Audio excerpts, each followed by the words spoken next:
Movie के शुरू में हम मेल्डिड नाम की एक लड़की को देखते हैं जो दिखने में तो बहुत खूबसूरत थी, लेकिन उसकी नाक थोड़ी ज्यादा लंबी थी। लेकिन फिर भी वो अपने आप में कुछ कमी नहीं समझती थी। पर मेल्डिड को अपने अंदर इस कमी को ना समझना कुछ लोगों को बहुत ही ज्यादा खटकता था, इसलिए लोग उसकी लंबी नाक की वजह से उसे बहुत ज्यादा टोन कसते थे। अब मेल्डिड तैयार होकर के अपनी फ्रेंड केट की पार्टी में जाती है, जहाँ केट ने अपने बहुत सारे फ्रेंड्स को इन्वाइट किया था। ये पार्टी एक क्लब में थी। जब मेल्डिड उस क्लब में पहुंचती है तो वहां पर मौजूद लड़कियां उसका मजाक उड़ाने लगती है, लेकिन मेल्डिड उन सबको इग्नोर कर रही थी। इसके बाद यहाँ पर ड्रिंक सर्व की जाती है जो एक बड़े गिलास में दी जा रही थी, लेकिन मेल्डिड की नाक लंबी होने की वजह से वो वेट्रेस से कहती है कि मुझे छोटे गिलास में ला करके दो, क्योंकि मैं इस बड़े गिलास में ड्रिंक नहीं पी सकती हूँ। अब वो वेट्रेस छोटा गिलास लाने की बजाय मेल्डिड के लंबे नाक पर हंसने लगती है और उसे कहती है कि यहाँ पर हम छोटे गिलास नहीं रखते। इतना कहकर के वो यहाँ से चली जाती है, लेकिन मेल्डिड इन सब बातों को इग्नोर करके उस बड़े गिलास में जैसे ही ड्रिंक पीने लगती है, तभी एक लड़की पीछे से आती है और उसके सर पर मार देती है, जिसकी वजह से वो ड्रिंक मेल्डिड के कपड़ों पर गिर गया था। अब वो अपने कपड़ों को साफ करने के लिए जब वॉशरूम में जाती है, तभी वो लड़कियां वहाँ पर भी आ जाती है और उसे अलग अलग तरीके से परेशान करने लगती है। अब इतना परेशान होने की वजह से उसका घर जाने का बिल्कुल भी मन नहीं था, इसलिए वो अपनी बहन जिमी के घर पर जाती है, जो उसकी इन परेशानियों को पहले से ही जानती थी। लेकिन सिर्फ जिमी ही एक ऐसी लड़की थी जो मेल्डिड का बिल्कुल भी मजाक नहीं बनाती थी, बल्कि वो उसे सलाह देती थी कि अगर तुम चाहो तो मैं तुम्हें एक सस्ते सर्जन से मिलवा सकती हूँ। लेकिन मेल्डिड को सर्जरी करवाने से बहुत ज्यादा डर लगता था, इसलिए वो उसे मना करके अपने घर चली जाती है। मेल्डिड अपने घर में कैमिला नाम की एक औरत के साथ रहती थी, जो उसकी बॉस केट की ही तरह थी। कैमिला भी हर वक्त उसका मजाक उड़ाती रहती थी, लेकिन मेल्डिड उसे कुछ भी नहीं कहती और अपना काम खत्म करके सोने के लिए चली जाती है। अब ऐसे ही लोगों के ताने और मजाकों को बर्दाश्त करते हुए मेल्डिड की जिंदगी गुजर रही थी। फिर अगले दिन मेल्डिड जब अपने ऑफिस पहुंचती है, तब वहां पर हम स्टीव नाम के एक लड़के को देखते हैं, जो मन ही मन में मेल्डिड को चाहता था, लेकिन वो इस चीज से बिल्कुल अनजान थी। अब वो जैसे ही अपने ऑफिस पहुंचती है, तभी उसकी बॉस केट उसे बुलाती है और अपने लिए कॉफी बनवाने के लिए कहती है। साथ ही वो उसकी बहुत ज्यादा इंसल्ट भी करती है। इसके बाद जब वो कॉफी बना रही होती है, तब उसके कलीग भी उसका मजाक उड़ाते हैं, लेकिन मेल्डिड उनकी बातों पर ध्यान नहीं देती और कॉफी बना करके केट के पास ले जाती है और उसके सामने रख देती है। यहाँ पर केट उसकी तारीफ करने की बजाय उसका और भी ज्यादा मजाक उड़ाती है। इसके बाद जब वो घर आती है तो कैमिला भी उसके साथ वैसा ही बिहेव कर रही थी। इन सब से बहुत ज्यादा परेशान होने की वजह से मेल्डिड अपने रूम में जाकर के रोने लगती है और फैसला करती है कि चाहे कुछ भी हो जाए वो अपनी नाक की सर्जरी करवा करके रहेगी। अब जैसे ही सुबह होती है, वो अपनी बहन जिमी के पास जाती है और उससे उस सर्जन का नंबर और एड्रेस मांगती है। ये सुनकर के जिमी पहले तो बहुत ज्यादा शॉक्ड हो जाती है, लेकिन बाद में वो उस सर्जन का नाम बिली और उसका एड्रेस बता देती है। फिर जब मेल्डिड उस सर्जन बिली के पास पहुंचती है, तो वो उसकी नाक को चेक करता है और कहता है कि मैं तुम्हारी नाक को सही कर दूंगा, लेकिन इसके लिए तुम्हें रात को आना होगा। ये सुनकर के वो बहुत ज्यादा खुश हो जाती है और रात का इंतजार करने लगती है। यहाँ हमें पता चलता है कि बिली कोई डिग्री होल्डर सर्जन नहीं था, बल्कि वो तो ये सब इलीगल तरीके से करने वाला था।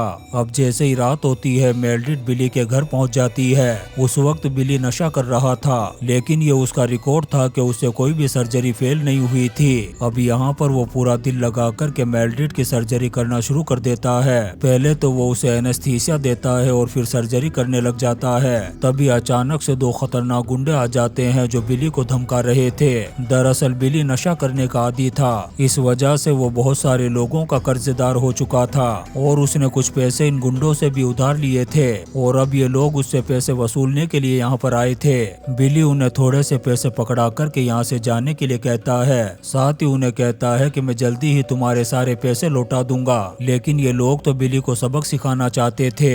अब एक गुंडा तो बिली के पास जाकर के उसके हाथों को पकड़ लेता है और दूसरा मेल्डिड के पास आता है, जो इस वक्त बेहोश पड़ी थी। अब उसे कुछ भी पता नहीं था कि उसके साथ क्या हो रहा है। अब ये गुंडा उसके चेहरे से कपड़े को हटा करके उसकी सर्जरी करना शुरू कर देता है। उस गुंडे ने मेल्डिड की नाक को पूरी तरह से ही हटा दिया था और वो दूसरा गुंडा बिली की अच्छी तरह से धुलाई कर रहा था। इसके बाद ये दोनों गुंडे यहाँ से चले जाते हैं। अब जैसे तैसे करके बिली खड़ा होता है और भाग करके मेल्डिड के पास जाकर के उसे संभालता है, जैसे ही वो उसके चेहरे से कपड़े को हटाता है तो बुरी तरह से डर जाता है, क्योंकि उस गुंडे ने मेल्डिट की पूरी नाक को ही काट दिया था और अपने साथ लेकर के चला गया था। ये देख कर के बिली बुरी तरह से डर जाता है और अपना सारा सामान पैक करके शहर छोड़ कर के भाग जाता है, क्योंकि उसे लग रहा था कि शायद मेल्डिट की मौत हो चुकी है और सुबह होते ही पुलिस उसे पकड़ लेगी। अब मेल्डिट को बेहोश हुए 2 दिन का वक्त गुजर चुका था। जब उसे होश आता है तो वो बिली को काफी आवाजें लगाती है, लेकिन बिली तो यहाँ से रफू चक्कर हो चुका था, इसलिए मेल्डिट उस स्ट्रेचर से उठती है और बिली को आसपास ढूंढने लगती है। अब ऐसे ही बिली को ढूंढते हुए वो एक आईने के सामने पहुंच गई थी। जब वो अपने चेहरे को देखती है तो बुरी तरह से डर जाती है, क्योंकि अब उसके चेहरे पर नाक थी ही नहीं। तभी वो पास में पड़े फर्स्ट एड से एक पट्टी निकालती है और उसे अपने चेहरे पर लपेट करके घर की तरफ चल पड़ती है। उसे कुछ भी समझ में नहीं आ रहा था कि आखिर उसके साथ हुआ क्या है। जब वो कैमिला के पास जाकर के हेल्प मांगने की कोशिश करती है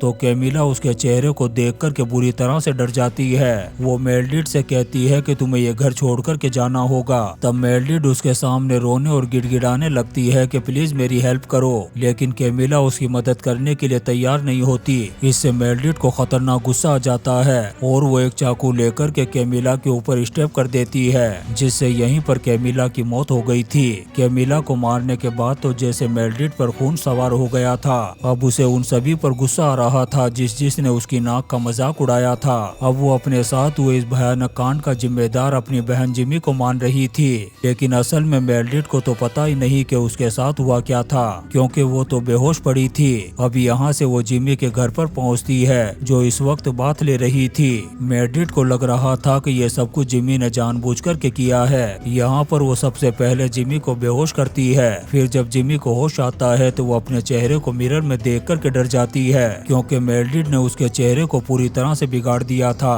और इसके बाद में वो उसका काम तमाम करके यहाँ से चली जाती है। कैमिला और जिमी को मारने के बाद अब उसके पास कोई भी ऐसी जगह नहीं थी जहाँ पर वो रह सके, क्योंकि अगर वो कहीं पर जाती तो उसे पुलिस पकड़ सकती थी।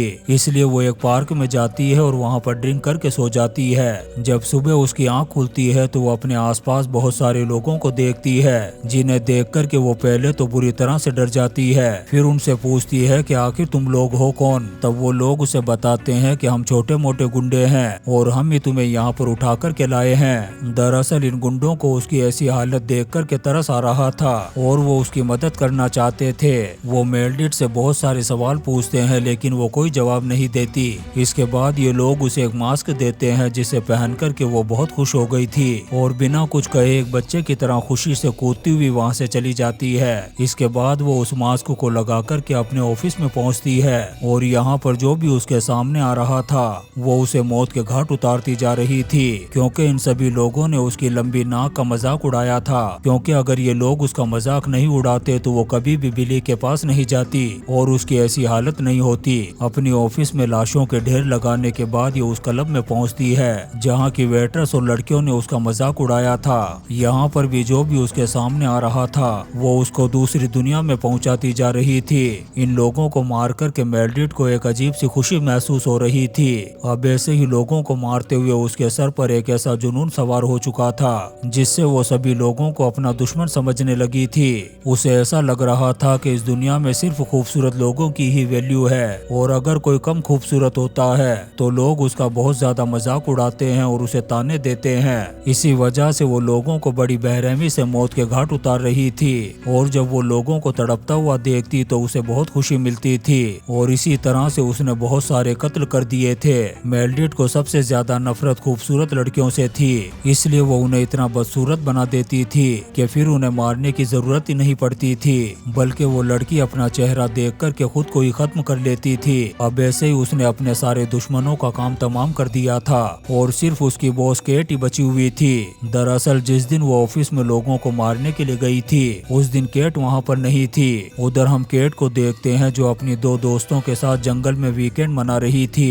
तभी मेल्डिट वहाँ पर पहुँच जाती है और उसकी एक दोस्त का काम तमाम कर देती है। ये देख कर के केट और उसकी दोस्त वहाँ से भागने लगती है, लेकिन मेल्डिट पीछा करके केट की दोस्त को पकड़ लेती है। वो उसके पैर की ऐसी की तैसी करके कहती है कि अब इसे खाओ, लेकिन जब वो ऐसा नहीं करती तो मेल्डिट उसका काम तमाम कर देती है और जल्दी ही वो अपनी बॉस केट के पास पहुँच गई थी। यहाँ पर मेल्डिट उसे बहुत ही भयानक भयानक और दर्दनाक मौत देना चाहती थी, क्योंकि सबसे ज्यादा मजाक तो उसकी बॉस केट ने ही बनाया था। यहाँ पर मेल्डिड सबसे पहले उसके हाथों और पैरों को बांध देती है, फिर उसके बाद वो उसे बड़े ही दर्दनाक और भयानक तरीके से मारती है। यहाँ पर मेल्डिड को देख कर के पता चलता है कि अब वो एक खतरनाक साइको बन चुकी थी। केट का काम तमाम करने के बाद उसे एक अजीब सी खुशी मिलती है। इसके बाद वो एक लेडी सर्जन के पास जाती है जो इसकी नाक को ठीक करने का वादा करती है। फिर हमें 3 महीने बाद का सीन दिखाया जाता है और हम मेल्डिड को देखते हैं जो अपने आप को मिरर में देख रही थी और अब उसकी नाक और चेहरा बहुत ही खूबसूरत हो चुका था। ये देख कर के वो बहुत खुश हो गई थी